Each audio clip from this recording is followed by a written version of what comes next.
We are calling the meeting to order. Please put your phones on vibrate or silent or mute your Zoom. Start with roll call. Karen James, treasurer. Emily Herndon, secretary. Online we have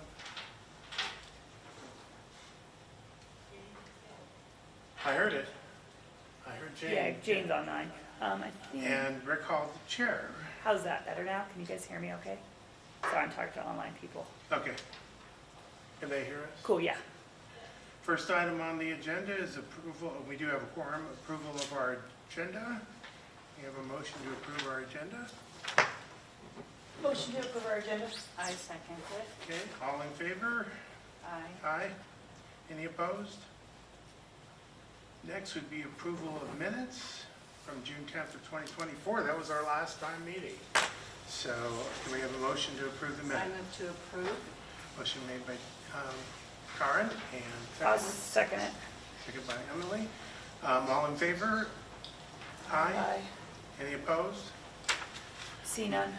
None. And next is one of our favorite things, our Bonne history tidbit. Come on up before the camera. Up here. Hi, I'm Kim Brigman from the Bonne Milltown History Center. If this were September 9th, 1954, instead of September 9th, 2024, the actors and film crew from Timberjack would be heading home from McNamara Landing after their second day of filming. Yesterday was spent farther up the river at what was referred to as the Anaconda Company's Camp 10 area at the west end of 9 Mile Prairie. And tomorrow they'll head on down to Bonne, where scenes for the movie will be shot along the tracks of the Milwaukee's Big Black Foot Railroad, some of which is still remnants of at the toe of Bonne Mountain here. Timberjack was unveiled in grand Hollywood style in February 1955, with a parade through downtown Missoula and world premieres at first the Fox and the Roxy theaters. While a relatively obscure B-Western movie, Timberjack was a huge deal here. The stars are pretty much forgotten now, but then they were well known, and Sterling Hayden was the good guy. David Bryan was the bad guy. Vera Miles was the beauty that they battled over. Everyone knew back then Chill Wills, famous for his voice as Francis the Talking Mule. And there was Hoagy Carmichael, one of the most celebrated composers of the time, with tunes such as Heart and Soul, Lazy River, George on My Mind, and Stardust to his credit. But what made Timberjack especially endearing to the locals was the eagerness of producers from Republic Pictures to let the townfolk watch. A production crew of more than 90 people became the source of countless stories that reverberate to this day exactly 70 years later. Our own Glenn Smith was a self-styled Bonner hooligan in those days, and he had a cross mutt dog that he said Chill Wells, probably jokingly, offered to pay him $10 for. The transaction was never completed. Diana Karkinen Hendricks, former secretary here at Bonner School, her family also lived in Bonner, and she said that Hoagy Carmichael came into their house and played their piano during the shooting. Buckhouses fondly remembered a couple of actors dropping into George's Cafe, down where the History Center is now, for a cup of coffee during the shooting. As we speak tonight, Cheryl Hughes of the History Center is partnering with Dylan Huskin at the school on a 6th grade project focusing on the movie Timberjack and the timber industry history of Bonne. It's a creative approach to teaching local history. Last Friday, the students were on a field trip to Fort Missoula to learn about the collection that our History Center obtained and donated to the Historical Museum, and to visit sites and artifacts connected with their hometown, including the number 7 Willamette Shea-like steam engine that was taken out of mothballs to star in Timberjack. It's now out at the fort. In the winter of 2015, 60 years after Timberjack's world premiere in Missoula, the History Center hosted a fundraising screening at Bonner School. The gym was packed. Cast members and most of the crew of Timberjack have long since passed away, but back in 1954, they all moved on from Bonner to finish the outdoor shooting in Polson, in the Hog Heaven area north of Hot Springs, and in Glacier National Park. But the week they spent in Missoula, Bonner, and Blackfoot is still the source of countless stories and memories. My neighbor, Mike Nelson, was in 5th grade at the time, and he and his classmates were let out of school to watch the filming back here in Bonner. Just today, he dug out a picture that Olga Karkinen snapped off of 10-year-old Mike standing next to a sitting Adolf Menju on the tracks behind Bonner. He's 80 now and a lifelong resident of this area. In his mind, he says Timberjack was the biggest thing that ever happened to Bonner. I've got some pictures. I'll quickly hold them up, so I'm not holding up the meeting here. But picture of Hoagie Carmichael with a local girl, Donna Madsen Anderson. Some of you may have known her. Get my bald head out of the way. Here's the star, Sterling Hayden. Hold it steady. He'll zoom in. With five local girls. These girls were in high school, so we figured that was on a Saturday. They filmed on a Friday and a Saturday that week of September. These girls had just started their junior year in high school. Some of the names some of you may recognize. I don't know. Janet Thibodeau, Donna Madsen, Betty Jo Ackerson, Marie DeWitt, and Geraldine Olson. Quick shot of the scene up at McNamara's Landing.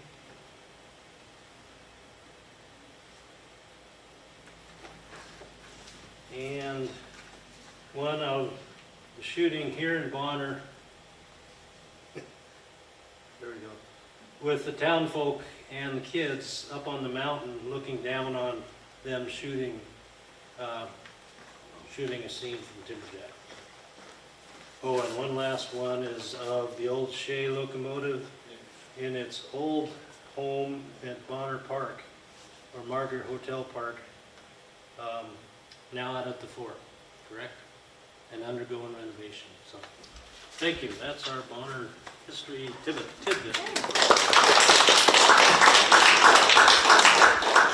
Thank you, Kim.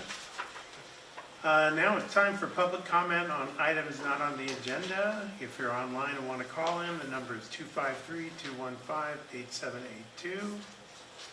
I'll leave it open, see if any hands go up online, and Bert has his hand up. Bert? Yeah, Bert Caldwell. Since this is about voting and candidates and stuff, there are a couple of candidates that are not here, can't be here, that I wanted to poke people with, okay? One of them is Elena Evans, who's running for Public Service Commission. She's an independent. She's one of the few people that got the qualifications to be on the Public Service Commission. Would make a great candidate. The other one is Aaron Ferris Olson. His hyphenated names get me. Okay. And she's running for clerk of the Supreme Court. And she's a lawyer and got a lot of experience working with judges and for judges, and so again got the qualifications to be the clerk of the Supreme Court. The other thing I wanted to say was, in this voting, if any of you or any of your friends have got questions about the election and how it's handled and how it's the fraud, quote, fraud that might be involved, call Brad Seaman, ask him for a tour. He'll walk you through how it works, give you a chance to look at it, see if you can poke holes in it. But as having been a poll judge for several years, I don't think there's a hole there, but look for it. Thank you. Thank you, Bert.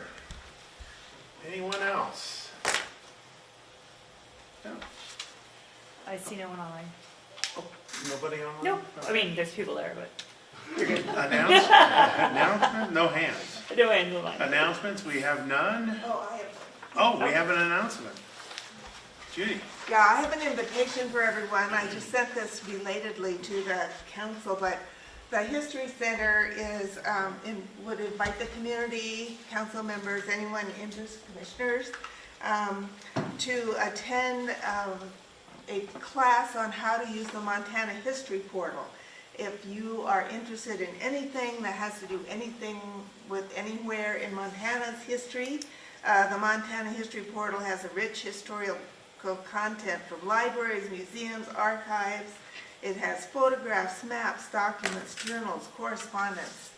I think there are even some, what do you call when people are filmed for doing something illegal and their mugshots are put up. There's even a collection of those I found out. So it's a lot of fun stuff.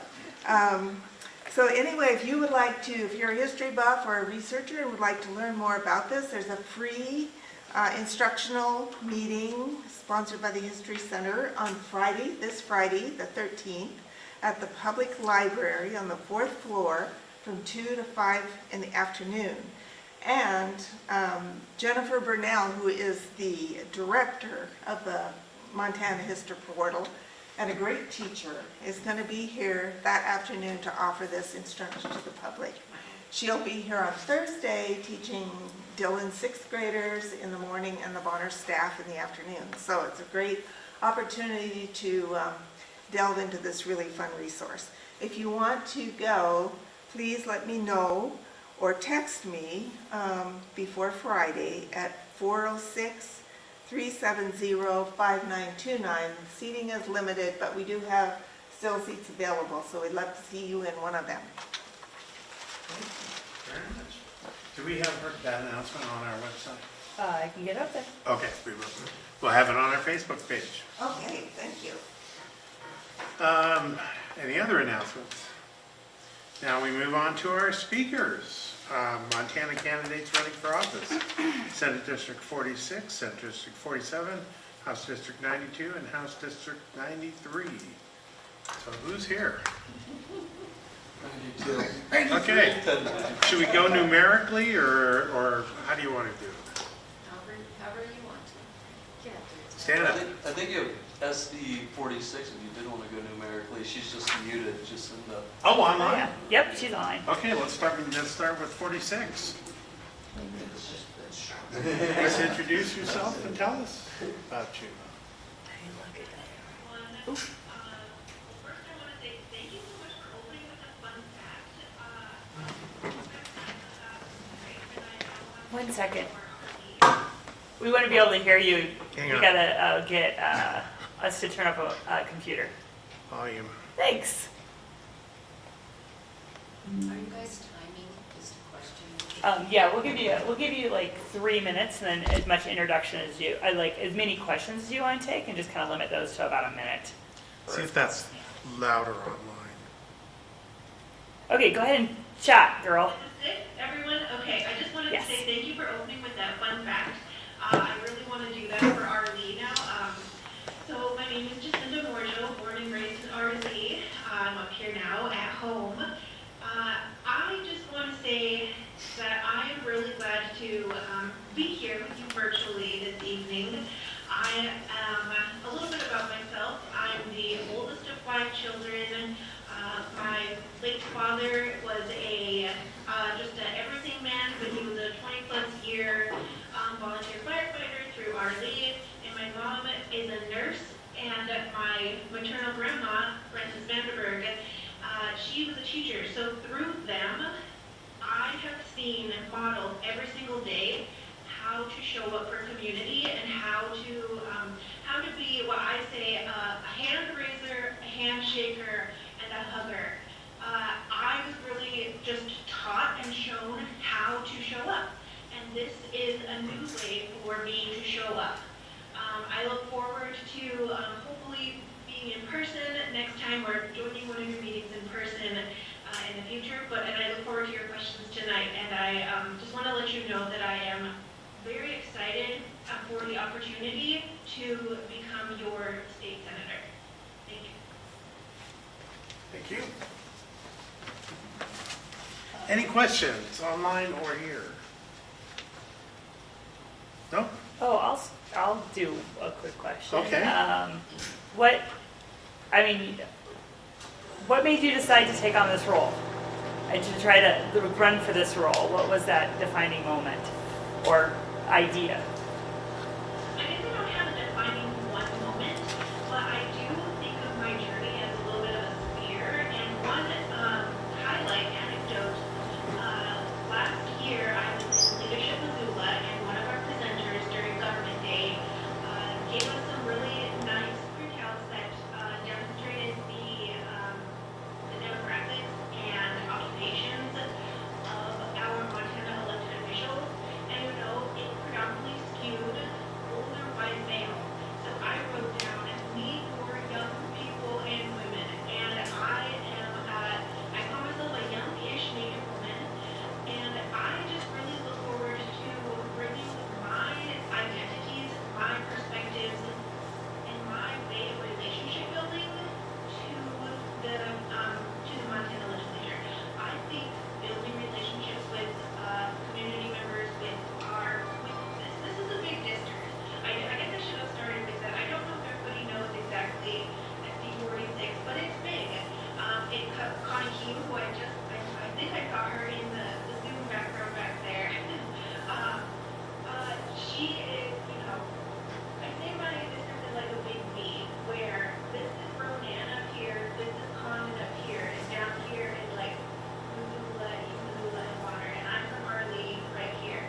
So it's huge, but basically this side is my reservation, is my homeland.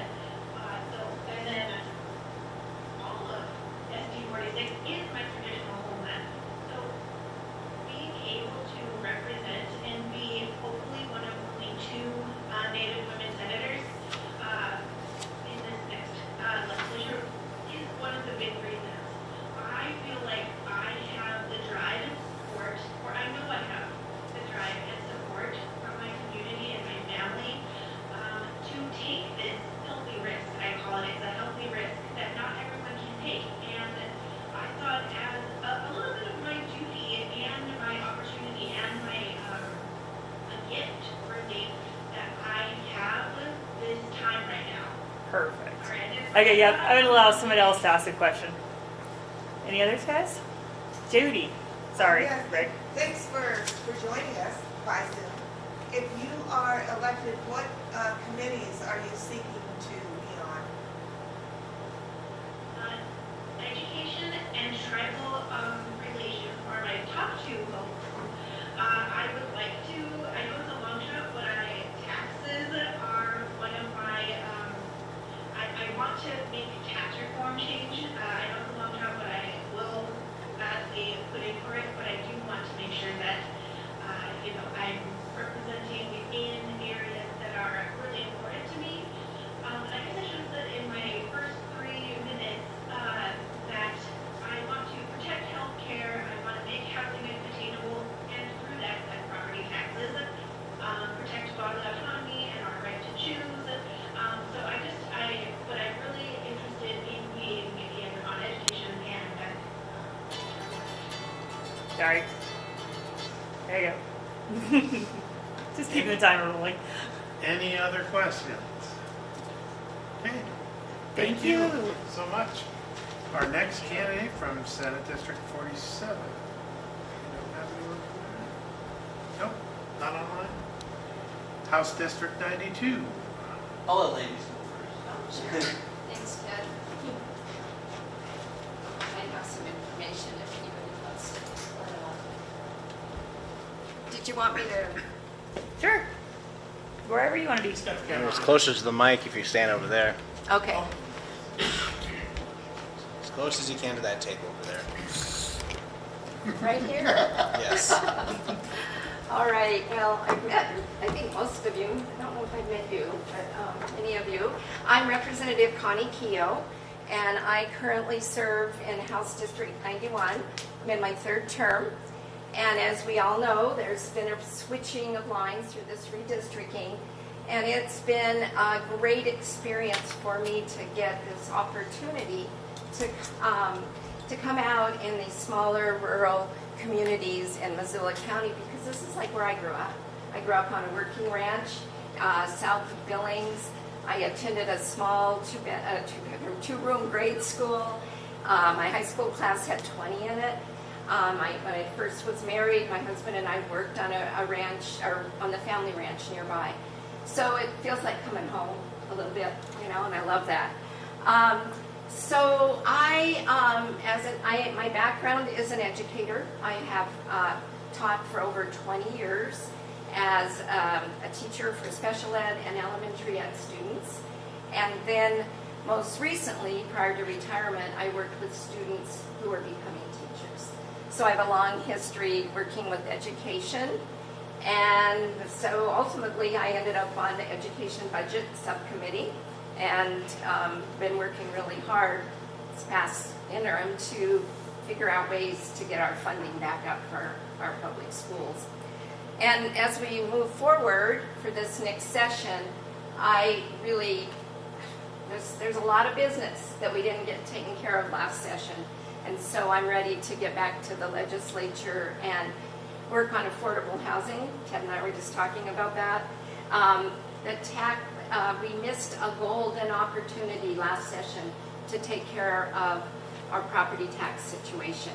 We could have, previously governors would adjust the assessment rate, and that didn't happen. So I'm hopeful we can do something about that and look at some other benefits, possibly a homestead tax or a homestead exemption. And again, fully funding our public schools. It's very important, and we need to work on that. One thing that Jacinda hit on a little, but cannot let it go without speaking about it. We need to continue our Medicaid, and that will be up for vote. And I'll be anxious to hear what you think about that too, Ted. It's crucial to have it for our workers, and we need affordable health care. So you can count on me to have a vote for continuing Medicaid. And then, you know, I've spent my life out in the public lands. I grew up hunting. I don't hunt currently, but public lands are really important to me. My time is You are time is up. and watching our constitutional right to a clean and healthy environment too. So, if you want, Please stand for any questions. Oh. Okay. Any questions, online or in the room? I'll pose the same question of like, why'd you get started? I mean, you keep coming back, which thank you for your service. I appreciate that, because it's dedication Do you and know- everything else. You know what I sometimes say? What was I thinking? You know, it goes back to how I was raised. Kind of, you know, Jacinda's talking about. My dad always said, if there's a job to do, just get out and do it. And I thought there was a job that needed done, and I found my lane in the legislature, and I just keep at it, and bit by bit, there's been some success, and I'm willing to give this time. I can do this now. So one more session, we'll see what happens after that. So, any other questions? Anyone else? Thank you. Thank you.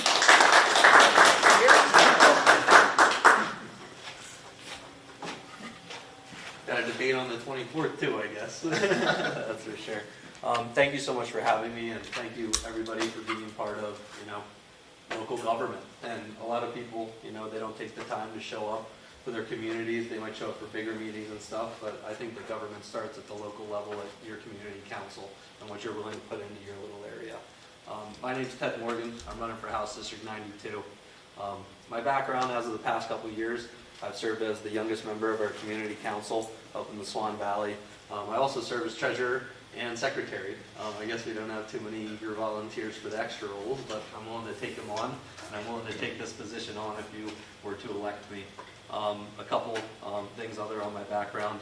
I started my own sports agency about 8-9 years ago. I've managed UFC champions, bare knuckle champions, basically based off of combat sports.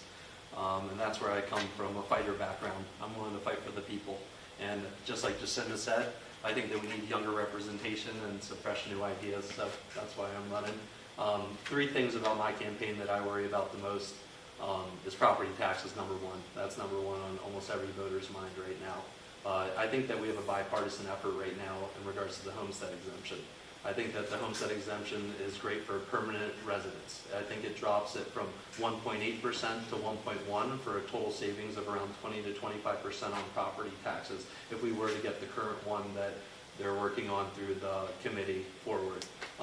The second thing, which our commissioners, thank you for coming, but we might disagree on, I do think that we need to slow down a little bit on the local government spending as well. I don't think that we should be paying mill levies decades into the future. I think that an electorate changes. I think people come and go and they move, and I think that they should be limited to a certain amount of years and not fully and forever. And I think that could help lower property taxes as well. Secondly, I live in Condon. It's my opinion, the most beautiful part of this district, and I care about our public lands. Our public lands are everything to my wife and I, who's sitting here in the front. Every day, it's either a hike, it's either fishing, it's getting out there and really enjoying where we live. And the reason why I'm running is to keep that place the same. To be honest, I know they say you can't stop progress, but I think you can direct it. And when it comes to things like Holland Lake Lodge and when it comes to affordable housing, I think we can be smart and we can move in the right way so that we can have enough young people in Condon to serve our businesses, fill our schools with amazing teachers, and continue that next generation who truly care about our environment. The third thing is education, and I'm a newcomer to education, especially compared to my opponent. She's taught for over 40 years, and I think I can learn a lot from her. In regards to education, we are definitely having schools missing funding, especially when it comes to our rural areas. I know that Bonne, I spoke to Jim, your guys' superintendent, last week. I came and toured the school with my wife. I was very lucky to get that type of insight. Overall, I want to get the money where it's supposed to be, and I think I could actually work a lot with Connie on that and learn from her. So, Thanks, Ted. yes, ma'am. Thank you. Please stand for any questions. Any questions? I'll pose the same question of why did you get started, and then actually also what is your thoughts on Medicaid expansion? Yes. I work in healthcare. Okay, definitely. So there you go. Definitely. So should I answer one before the other? I don't care Okay. which one first. I'd say Holland Lake, the first time around with Powder Corp, was a real call to action. And then also living in a small rural community such as Condon, my wife and I are probably the youngest homeowners in the valley. And we want to create opportunity for that next generation, what I spoke on, of people who are amazing teachers to our kids, who work our businesses and can point Condon in the next generation and not just become a second home area where we lose Montanans. And that is currently happening in our areas like Condon. And secondly, I would vote to continue Medicaid. I think that there is issues when it comes to Medicaid. I mean, locally, we had a doctor from Whitefish, I think 3 weeks ago, it came out that he took up to $29 million in Medicaid and Medicare funds, and he's being prosecuted at the federal level right now. I just look at it and I say, what could that $29 million do for a sick child, a sick Montanan in general? And I think that we need to get down and dirty and find those people who are frauding out our system, but continue it. More questions?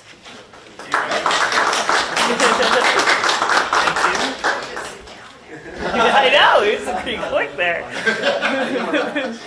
And I think that's all of our candidates. No, we got more.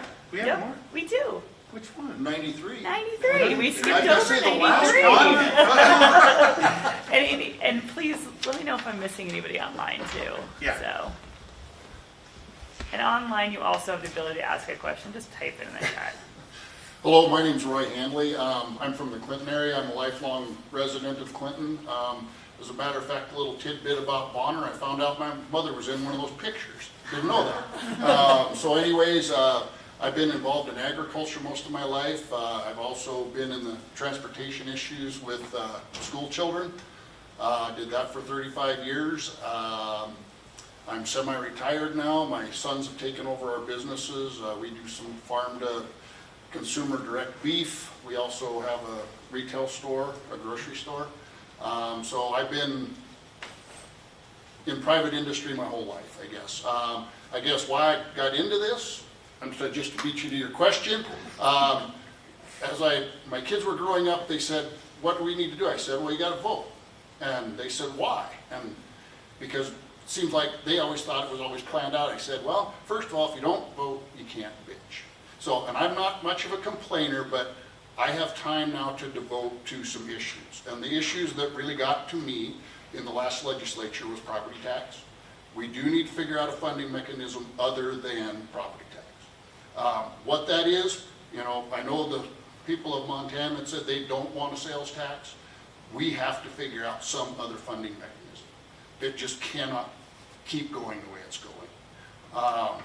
I guess the other thing is I'm into the insurance side of things. Now that we have wildfire season, as you can see out there, there are people that can't get insurance now. And like Condon's gonna be a place, as an example, where the insurance company may say, no, you can't have it. It's already happening. And it isn't gonna happen. So those are issues that need to be addressed in some way, because everybody has a mortgage, you have to have insurance to pay if your house burns down. So those are some of the key issues that I see. I guess I would like to say that I'm practical, not political. That's kind of my little motto that I go by. I guess that's kind of me in a nutshell. So is there any other questions? Just being a lifelong Montanan, and especially in this Missoula County area, what do you think that the biggest change for the good has been? And then what has been the biggest change that might not be so good? Oh, but just an example of the community council, you know. When I was growing up, you'd have a community event, 100 people show up. And I go to some community events now around, there'll be the 5 people on the board and that's it. Or, you know, bringing people in to speak and there's nobody to speak to.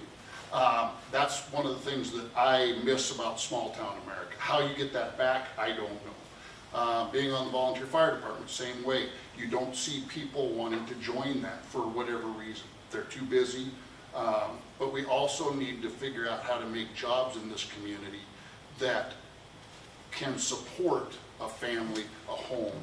With, somebody just told me the median price in Missoula now is $580,000. That's a pretty substantial amount of money, over $4,000 a month, that would go into buying a home. And there aren't a lot of jobs in Missoula that can support that. So those are some of the issues that I see coming to the top of the pile. Medicaid expansion, thoughts? Medicaid expansion. I am for it, but it has to be within a budget. You know, there's some waste there. We need to figure out how to get that under control. But I'm for good schools, good roads, and good health care. Those are the things that are important. But now, the dollars that go to that, I guess I want to look at the numbers first before I say anything like, yeah, let's go whatever. I want to look at the numbers. I'm a numbers guy. So, Roy, thanks for being here. So roughly, what's the area including the House District 93? Okay, well, if you're ready for the quick and dirty, it starts at the Granite County line, takes in Clinton. I do believe that it's the interstate through here. I go grab a piece of the University District. I dive back up, I take in Miller Creek, then I go clear to the Valley County line and dive back, but I do not include Lowell. So, yeah. You have some Matura too. Yeah. Yeah, on that side of the side of the freeway. But through here, I think it's the freeway line, you know, Yeah. so. That's how some of the two districts I kind know. of came in together, is because It's actually like, we yeah, serve it weaves both. and dodges, Yeah. so yeah. Oh, you should see, yeah. I won't go there. Put together like a jigsaw puzzle. Any other questions? Any questions online for any candidates? If I missed you earlier, I apologize. Nothing online. Thank you for your time. Thank you. I saw there's a couple chat messages in there. Were those from Are there? earlier? Those are from earlier. Okay. Yeah, we're good. All Nothing right. new. Now, is that everybody? Is there anyone else running for office? No. Now we move on to long-term transportation plan and transit strategic plan. Glenn Ingram. That's me. Come on up, Glenn. Hey, good evening, everyone. My name is Glenn Ingram. I'm a transportation planner with the Missoula MPO. The MPO is a joint planning organization that represents both the city and the county. We represent the urbanized portion of the county, so a good way to know if you're in the urbanized area is if you're zoned under the new county zoning, you probably correlate pretty well with what's considered the urbanized area. The MPO exists really to coordinate between local, federal, and state organizations when it comes to transportation planning, and the output of that planning effort is called the Long Range Transportation Plan. We call it the LRTP. But the LRTP is a 30-year plan that's updated every 4 years. And it essentially, are you able to hear me online? I can move closer to the mic as well. Okay. They're not complaining. So. No worries. And this plan ranks transportation priorities for the region. So we're doing a plan update right now. We're looking at collecting both projects and priorities for projects. And a few ways we're doing that is, number one, we have a survey open right now. And you can find that online, and I also have some information here I can share with you. And two, we're having an open house on Wednesday. So that's an opportunity to see what the current project map is, see if that represents your interests, if the projects you would like to see are actually on that map, and then also provide feedback as to what you see as a priority in the region.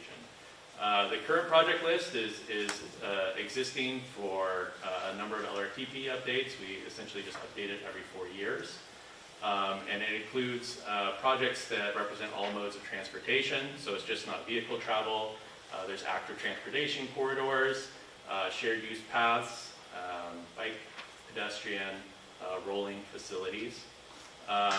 And those all live within this planning document. We're also working in a partnership with Mountain Line right now. So as we update our plan, they are also updating their transit strategic plan.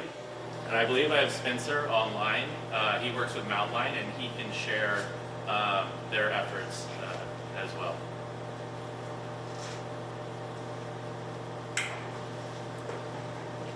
My name is Spencer Stark. I am the transit planner at Mountain Line. I was planning to attend in person, but I ran into that same traffic pulling out my streets, so I just pulled my UE and decided to attend virtually. Yeah, the Mountain Line is currently going through the strategic plan update. We're currently considering 2 scenarios. Those scenarios are available in that survey that Glenn mentioned earlier. We'll be able to present more in detail at our open house. Regarding the Bonne and Milltown area, there are no changes proposed to service in this area, aside from perhaps additional frequency around the station. So that's what's on. There's not a whole lot of service changes projected for this area, but there are other changes that might be of interest to attendees. So I would encourage you to take that survey or come out to our open house on Wednesday. And that'll be at Good Works Ventures, that's downtown off of Langan, and I always forget the cross street there. But Good Works Ventures from Ford Site. Thanks, Spencer. And I'll just reiterate, the survey is a great way to sort of voice the needs for your community. So there are projects in Bonner, things like completing the shared use path out to the Kettle House Stadium, or amphitheater that is, and other roadway projects. So it'd be great to get your feedback, and you're able to know that you would like to see those projects prioritized over the next 30 years. With that, I can answer any questions. I also have this information here that I'm able to pass out about the survey. I was going to ask, where's the survey? Is it on Missoula Voice or? It's on both Missoula Voice and Engage Missoula. If you're able to find the file for the Long Range Transportation Plan, their survey is linked right underneath. There's also just a link here that you're able to navigate to and take the survey. But yeah, It's an online survey. What time is this thing Wednesday? And I believe it is 4 to 7. 4 to 7? Yes. Perfect. And the materials in the survey and the materials at the open house are very similar. So if you're not able to come to the open house and you still like to weigh in, you're able to do this survey online, and you're going to be giving very similar input. But if you'd like to come down, talk to someone in person, learn more about what's going on, you're welcome to join us at this open house. And for what it's worth, it's at the corner of Ryman and Alder. Yes, Ryman Alder, yeah. Anyone else? Go ahead. So, I'm not sure this is a fair question, but I'll ask it anyway. One of our favorite projects out here has been a Bonner streetcar trail. Do you know which one I'm talking about? I do, yes. Did you have any thought about how that might be progressing and where it is on the priority list and whether it needs more support or what's going on with that? So it does exist within our long-range transportation plan. It's one of the projects. It has been scored. I don't know exactly where it is in that ranking at this moment, but I will say the scoring is primarily quantitative and spatial, meaning it's going to be based on the number of people it serves and the amount that it increases access to the network and things like that. So typically projects that are closer to sort of the urban core score higher to those in more rural communities. But that scoring is not the only thing we're looking at. So if we get a good response from the community and they're really advocating for that project, it's going to really increase its ranking within that project list. And the ranking of projects is also not definitive. If opportunities for federal funding come out, if we're able to find a way to get that project done, we're going to do everything we can to seek that out. Yeah, thank you. Yeah, absolutely. Anyone else? Yeah.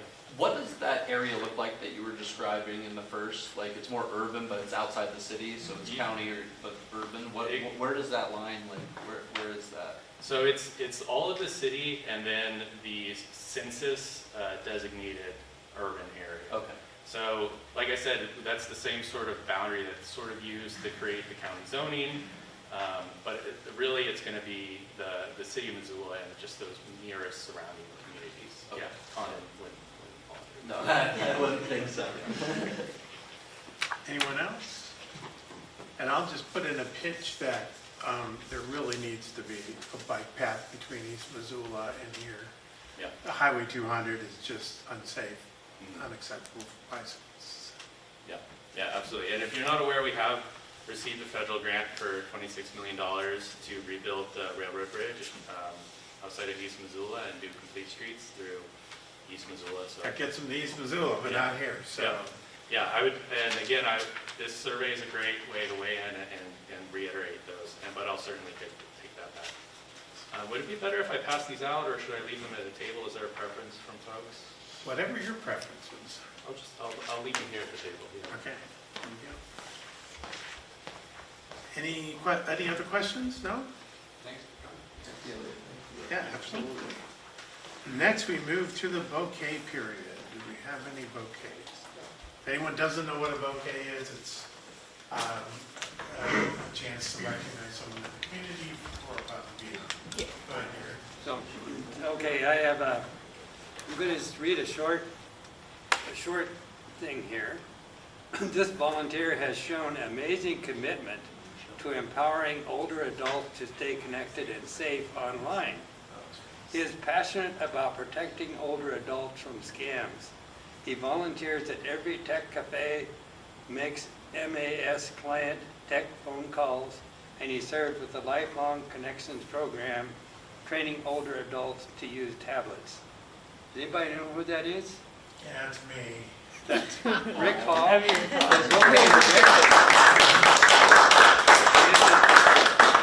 This is from the Missoula Aging Services newsletter, but Rick has not lived here a long time, but he got engaged right from the beginning, and he says stay engaged, and so we really appreciate that. So thanks for what you do. Yeah, you're welcome, and I thank everyone here for accepting an outsider to be able to serve, and I really enjoy doing it. By the way, we had a cybersecurity class at the church next door, but no one showed because there's a new pastor that didn't tell his congregation. So we'll have it on our Facebook page, I promise. It's for 60 and over. Perfect. Make sure you send that to me. Free food. Okay. Any other bouquets? Thank you, Gary, for that. Yeah, please. I have a bouquet for the Bonne Milltown Community Council for thinking of having bouquets on the agenda.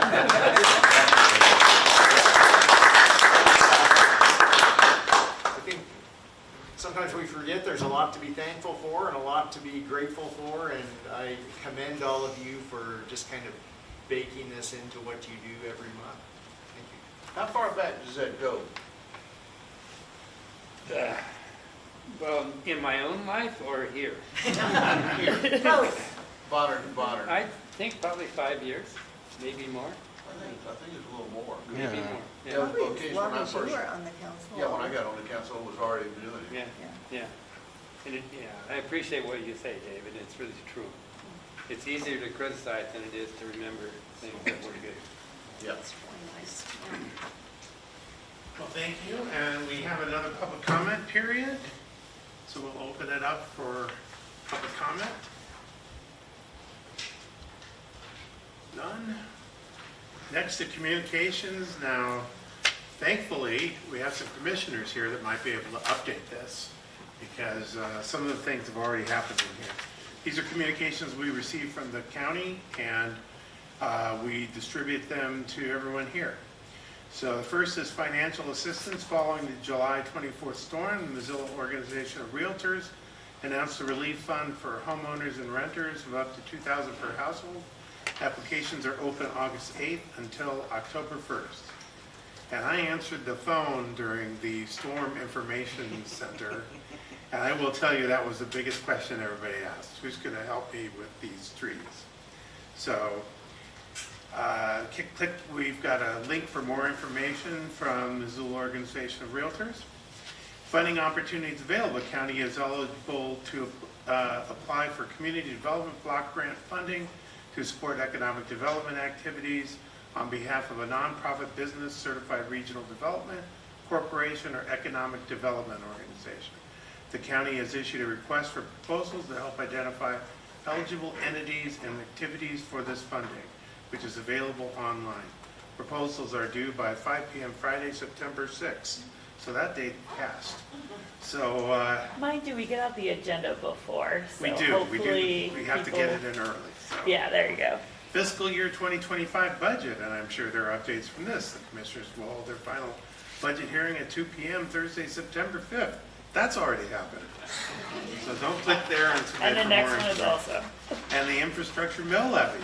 The Missoula County Commissioners voted on August 8th to place a 5 mill levy on the general election ballot to fund county infrastructure project. Click here for more information and submit public comment. We do have an update on that. I heard that, yes, so go That ahead. will not be on the ballot. That will not be on the ballot. I know that was withdrawn from the ballot, so, and is the budget final? Yes, we adopted it All righty. Anything else from, would you like to add anything to communications?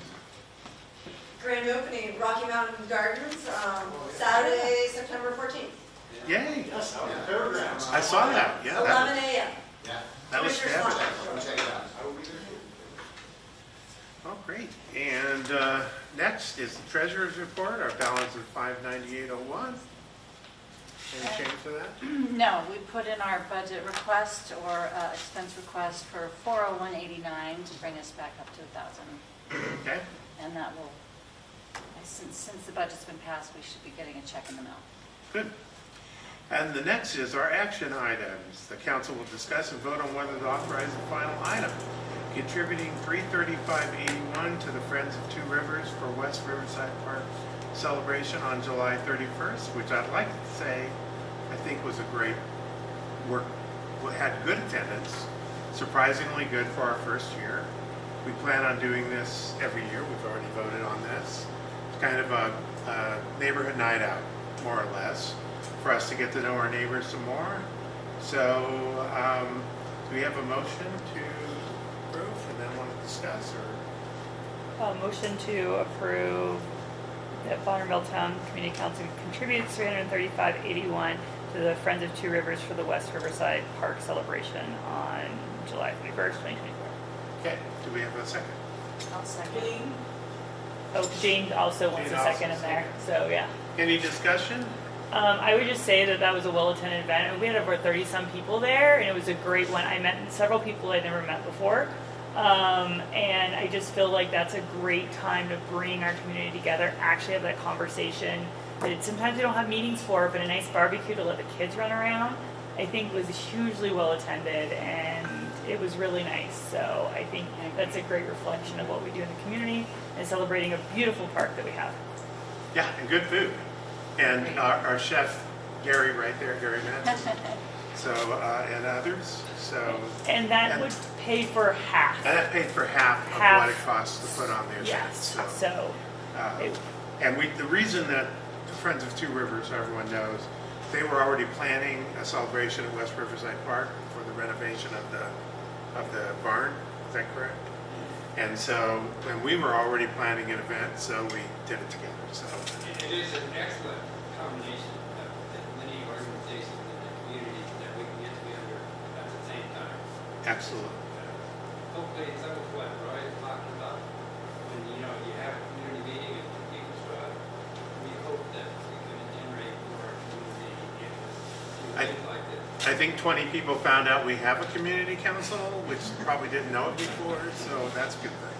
So, yeah, I think it's a great opportunity, and I think, in future years, we're going to try to get neighborhood nonprofits to be recognized, and we can talk about some of the things that we do in the community and some things that people do here. So we've got a motion and seconded, so all in favor?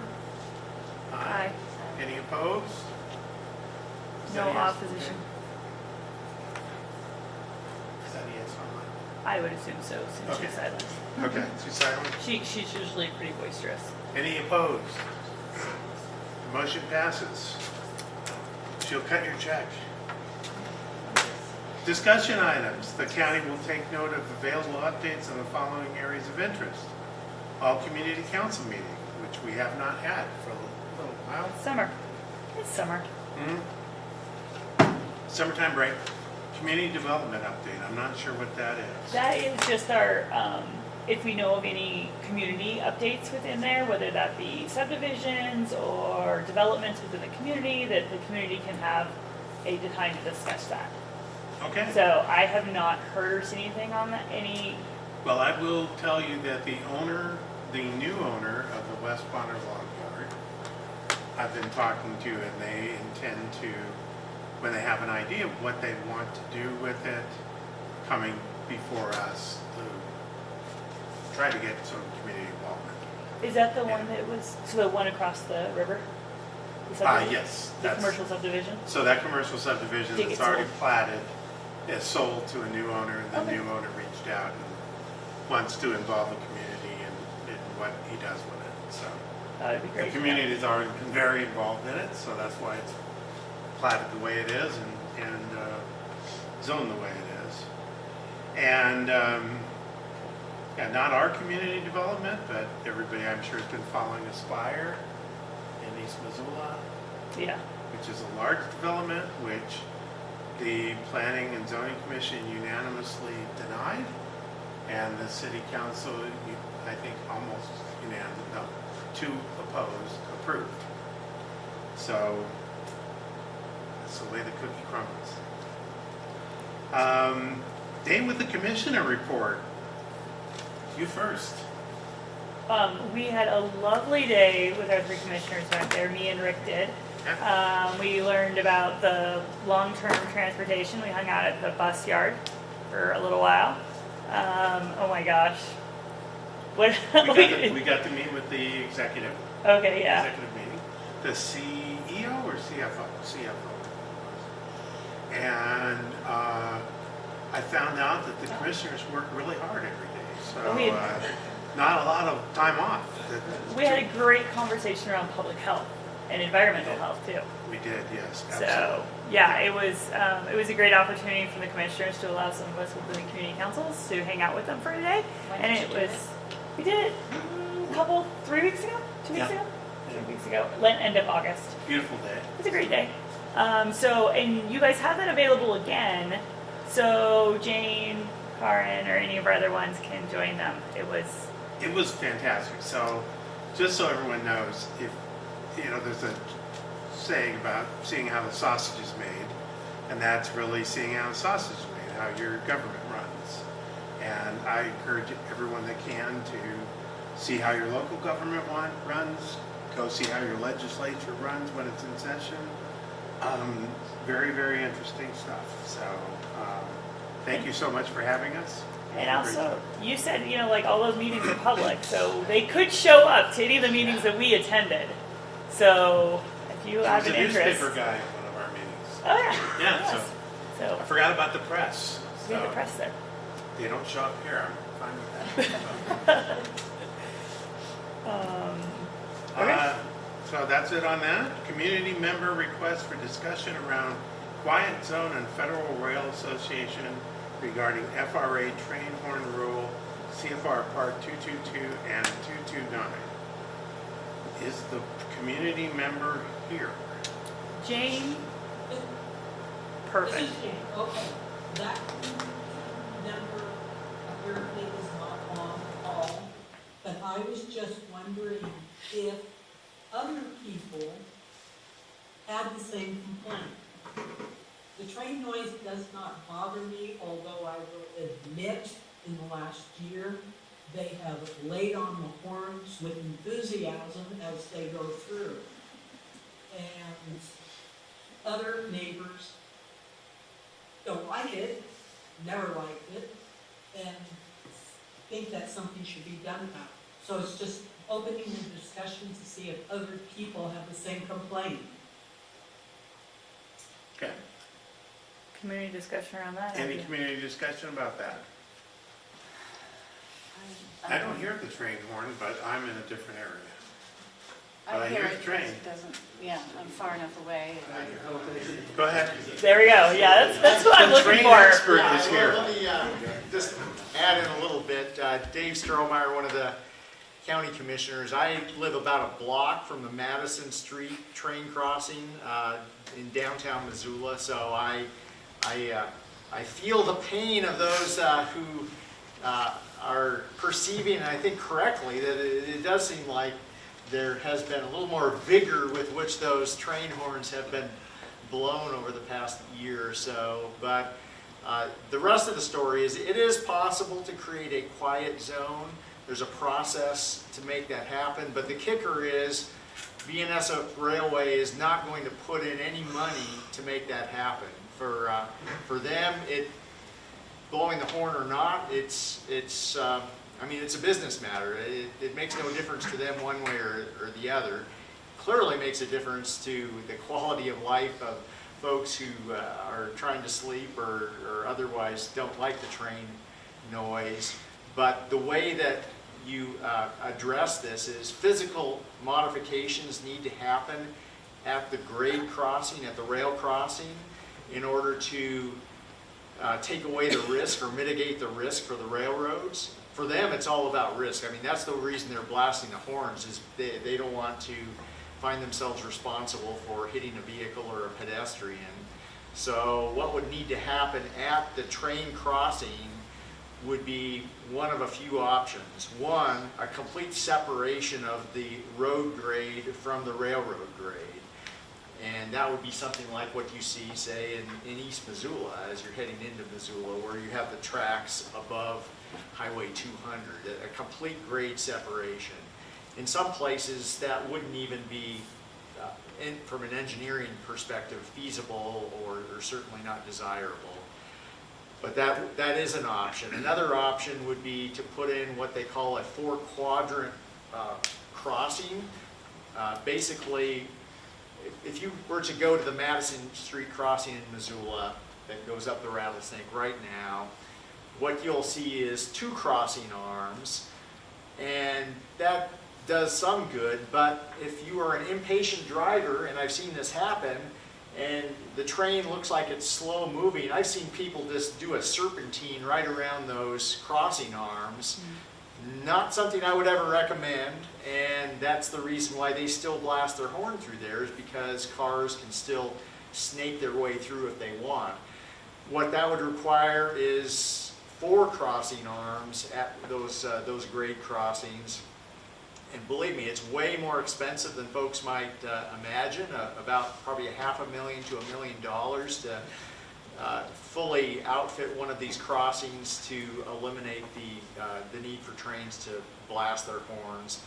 There's a couple of other options. One that they have contemplated there at the Madison Street crossing in Missoula, which is less expensive, is to do what they call directional horns. And what this is it eliminates the need for the train to be blasting its horn, which just kind of disperses the sound in all directions. The directional horns are physically mounted at the grade crossing, directed at oncoming traffic.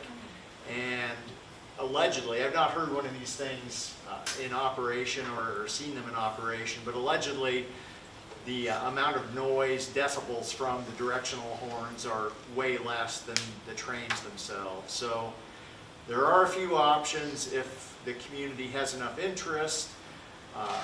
Who pays for those upgrades? It's not going to be the railroad, and that is the kicker in all of these scenarios, is how do you come up with the several $100,000 to $1 million or more to make those modifications. Are there any community transportation grants? I'm not sure.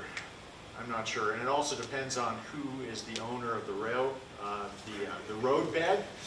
So in some cases, and I checked before coming out here today, there's certainly not any excess local funds for grants for such things.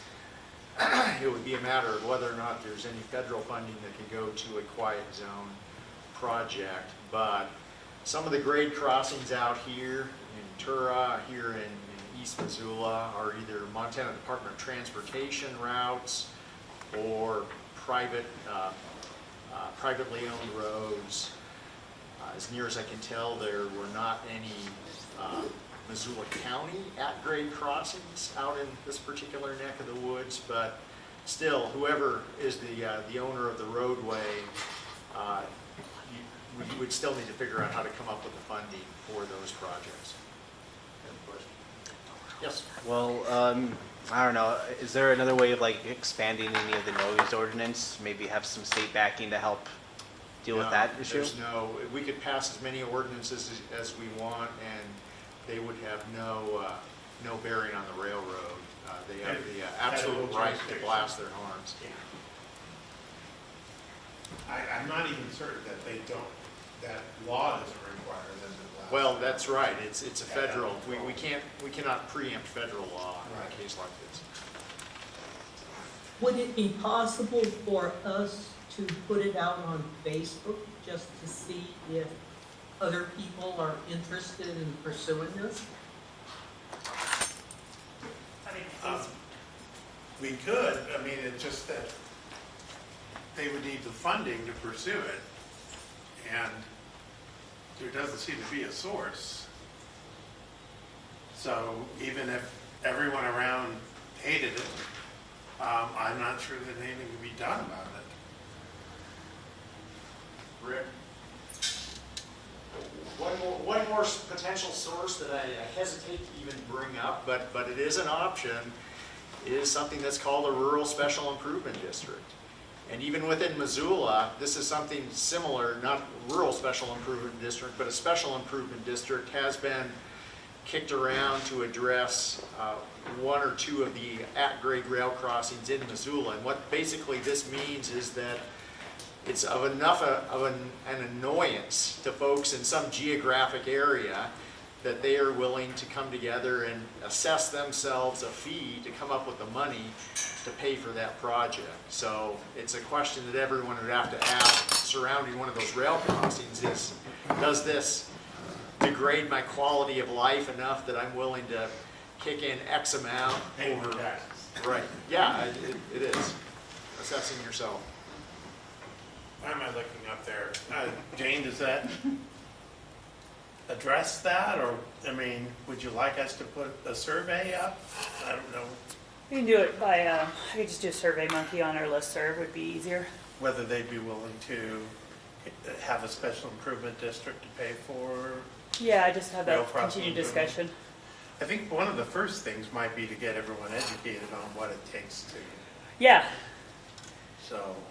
we can work on some education material so then the specific question is more, not just like, it's more thoughtful and understanding of what they're asking for.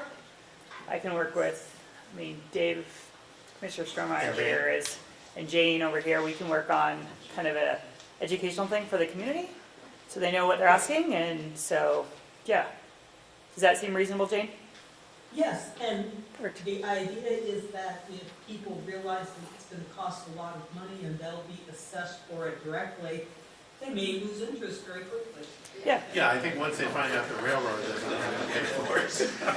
But I think, we should use the opportunity to let the community have their voice and their say, because, it doesn't bother me. I bought a house near a train track, and I know that thing goes off, so, but it's better than living on the north side of Missoula, where I used to hear them clang together. Or feel them clang together. Even though that is our opinion right now, as more and more people move out here, in 10 years, all of a sudden it becomes a priority because it's different people.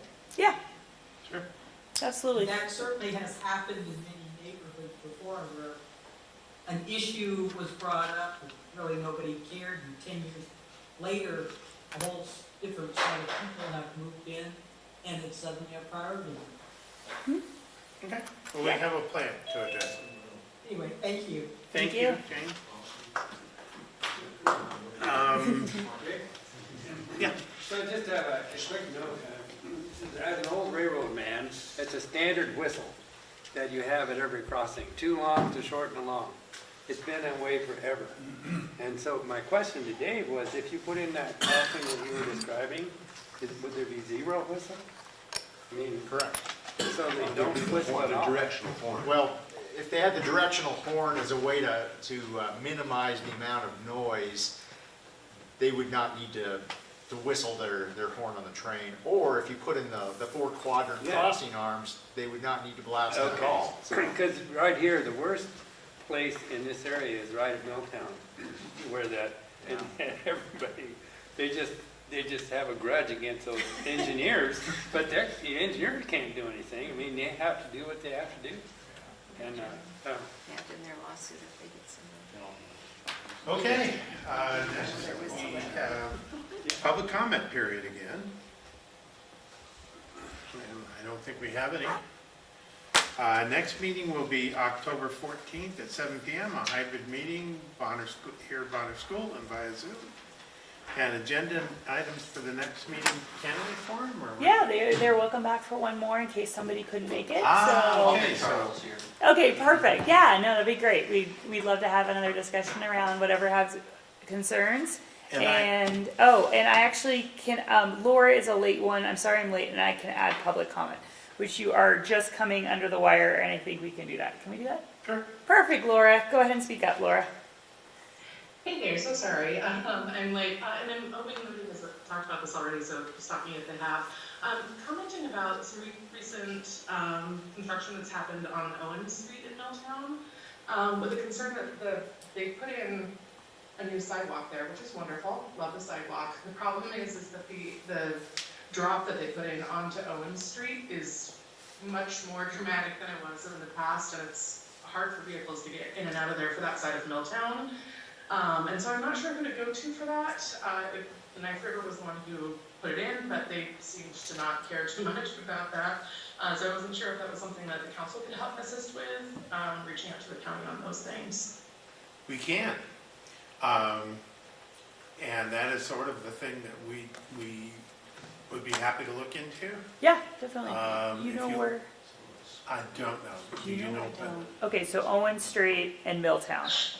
Yeah, it's right to the northwestish side of Milltown Market. So it's in between Milltown Market and that other, I think it's an air conditioning business right there. Okay. And that's the main approach that folks use on that side of Milltown. But it's if you try turning, going eastbound on Highway 200 and turn onto Owens, it's a pretty rough go. Okay. Running a lot of road vehicles. Okay. Perfect. Hey, Laura, can you drop us an email at I'll type it in here and make sure I get your contact information so if we have further questions, I can direct the right person to you, okay? I'll just drop it. I'll drop it in the chat. And while we're on transportation issues, Forsyth Road, which is, or Fontaine, I always forget Fontaine. It was the worst failing road we have, full of potholes. So they tore up all of asphalt and just left it that way for over a month now. So you thought it would get no worse, it got worse. So hopefully that'll get paved someday. So we now have unpaved roads. So I think the next item, any other public comment? Okay, Okay, yeah. adjournment time. Motion adjourned. Motion adjourned, second. All in favor, aye?